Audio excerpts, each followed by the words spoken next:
আমার কাছে আছে 31টা সুপার মেডিকেট। এই এনিমিটাকে চাইলেই কিন্তু আমি ডাবল ভেক্টরে যাতা দিয়ে মাইরে দিতে পারতাম। তো আমি কিন্তু এই 31টা সুপার মেডিকেট দিয়ে এবার জোনের বাইরে চলে যেতেছি।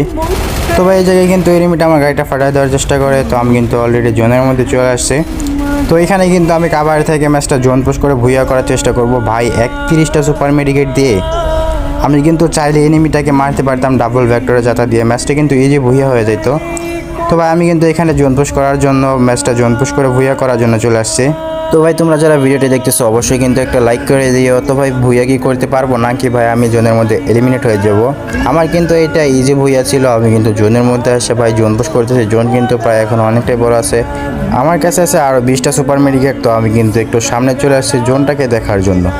তো ভাই ভুইয়া করতে পারলে কিন্তু তোমরা সবাই সাবস্ক্রাইবটা করে দিও। আর তোমরা কে কোন ক্লাসে পড়ো অবশ্যই কিন্তু কমেন্টসে বলে যাও, দেখি কীরকম বাচ্চা আমার ভিডিও দেখে, মানে দেখি কারটা আমার সঙ্গে মিলে যায়। তো ভাই জোন কিন্তু প্রায় একদম ছোটো হয়ে গেছে। আর আমার হিলের অবস্থা দেখো ভাই, কী পরিমাণে হিল কাটতেছে। তো ভাই জোন কিন্তু একদম ছোটো হয়ে গেছে। ভুইয়া করতে পারলে কিন্তু লাইক অ্যান্ড সাবস্ক্রাইবটা অবশ্যই করে দিবা।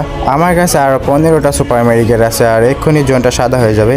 জোন পুশ করে ম্যাচ ভুইয়া করার মধ্যে এইটাও আমার একটা বেস্ট জোন পুশ করে ম্যাচ ভুইয়া ছিল।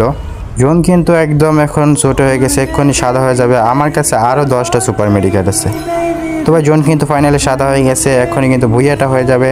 তো thank you for watching guys. এটা কিন্তু র্যাঙ্ক ম্যাচ ছিল, আমার কিন্তু 19 প্লাস করছে, কেউ আবার বলো না কাস্টম ম্যাচ।